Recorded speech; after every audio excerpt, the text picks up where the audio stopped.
Hey everyone, Eric from Apartment B here. Today we are going to talk about the new member of our family, and that's Little Buzzy.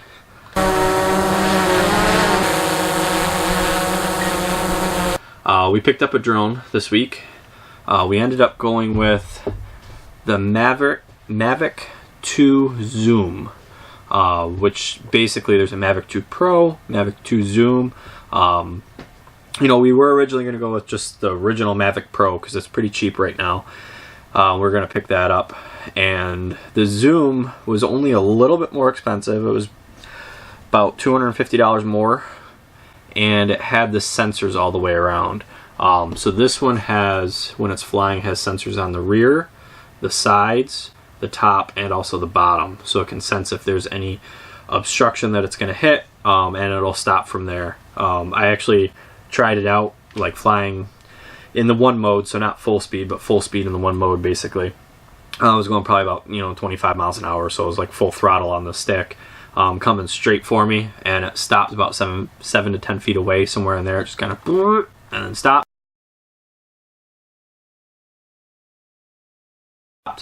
Which was kind of neat. So it will sense objects in its way, stop ahead of time. That way you're not going to damage the drone, hopefully. We did buy the protection plan as well from Mavic. Best Buy wanted like $400 and something for a protection plan. Now with theirs, it gets replaced. With Mavic's protection plan, it was $139. And as long as we can get the drone, so as long as we can get our physical hands on the drone, whether it gets damaged, falls in the water, whatever, they'll replace it for $79. And then there's a second replacement, I think, is $129 or something like that, which definitely beats the cost of the drone.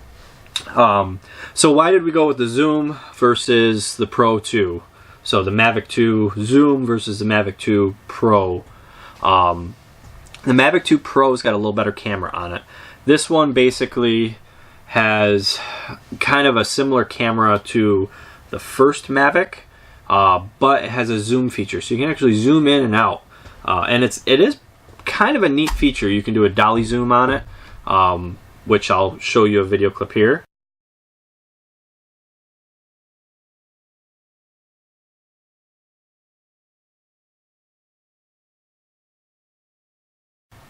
So the dolly zoom is pretty cool. It is kind of, again, it's just kind of a corny little camera trick it does. Basically, it's, the camera itself is moving as it's zooming in or out, and it gives you that weird kind of effect of the background moving with the foreground kind of a deal. Kind of a neat feature, but, also just being able to zoom in, so you don't have to fly close to an object per se, and you can zoom in and make it look like you're flying close. So we bought the Mavic 2 Zoom. We also bought the Fly More combo. The Fly More combo comes with 2 extra batteries and also a charger that allow you to charge 4 batteries. Now here's the trick. Charges 4 batteries not at once, and this was something I was pretty disappointed with. So say you plug in 4 batteries, it'll charge one. When that one's done, it'll move on to the next one and start charging that one, move on to the next one, start charging that one, and so on. So it doesn't charge them all at once. You can plug them all in and it'll automatically change in between them, obviously, but it doesn't charge all 4 at once. It charges one at a time and then automatically switches through them. It also came with a car charger, which might use, might not. Who knows? It's one of those things that it gets thrown in a bag. We'll probably forget we even have it. But another cool thing that came with, I'm not sure if it came with the Mavic or with the Fly More combo, to be honest with you, but it's a little adapter. This is kind of neat. It actually hooks onto the battery and allows you to charge other devices with this battery. So if this battery is fully charged, we could plug in our cell phones or the little Monsters tablet. So we actually have like kind of additional battery packs to charge our other devices if we need to. Again, don't know if I'm going to use it all the time, but kind of a neat feature to have.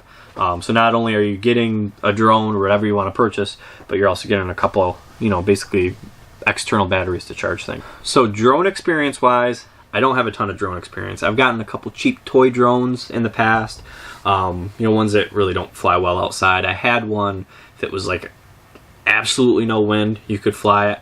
But even still, it was like you'd see just that tiny breeze just slowly start taking it away, which was kind of scary. Even though it was just, it was like a $75 toy drone. It wasn't expensive, but it was just, you're seeing it, you're losing control of it, which kind of, it gets you worried. So that's all I've really had for drone experience, and this thing is so easy to fly. There's a button on it that'll take off and a button on it to land. So all you do is hit that button, which is nice. There's no like trying to bring it in and set it down nice and easy. It does it all by itself.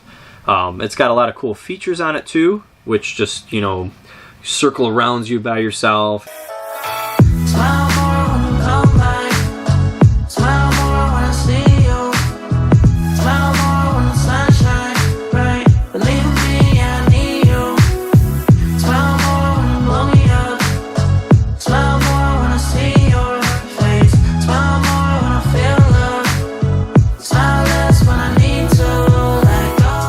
And that kind of a deal. There's the asteroid.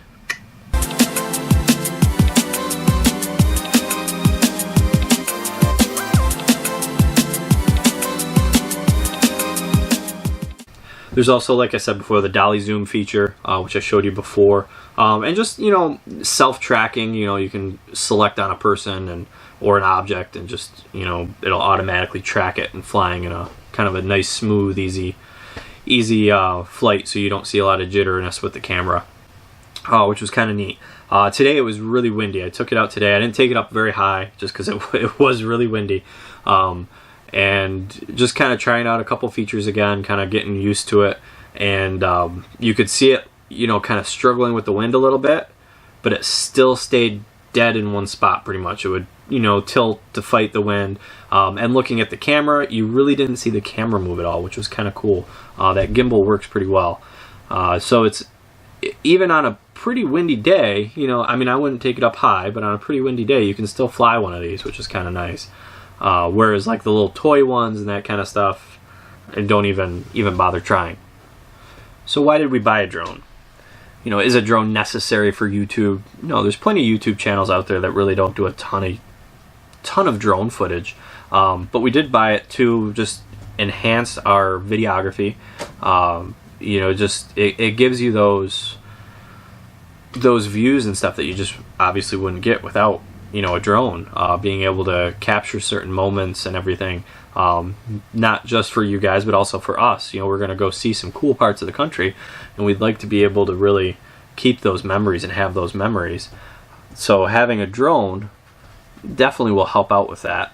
Plus it's fun. It's a toy as well. It's flying as a hobbyist can be fun. Just taking some footage of your own home, your travel trailer, your camper, whatever scenery you're around. Plus you can also use them to make a few bucks here and there, real estate photography and that. To do that, you need to have your Part 107 certificate, which I did start studying for. I'm going to get that before we hit the road this fall, just to have it. There's certain guidelines you can follow as a hobbyist and also as Part 107. There are some differences. Like as a hobbyist, you can't fly within 5 miles of any airport unless you call ahead of time and let them know, which is really easy to do, especially with air maps. If you click on that airport, it'll give you their phone number and contact information, which is nice. But if you're flying as Part 107, you can actually fly a lot closer, but you have to always be in Class G Class G airspace, which is, it gets you closer to all that kind of stuff. It makes you be able to fly in a lot more areas, but there's other regulations you have to follow by going on that Part 107 versus flying as a hobbyist. But if you are going to make any type of money, even just YouTube, if ads kick in on YouTube eventually, you need to have that Part 107 technically, because if you're making money from drone photography, videography, it's actually illegal unless you are under that Part 107 certification. Alright guys, we're going to end this video with just a little bit of drone footage at the end here. Took it the other day. It was actually the first time really flying it. Just kind of flying right around the house, kind of a deal. So make sure also, if you like this video, hit the like button. Don't forget to subscribe.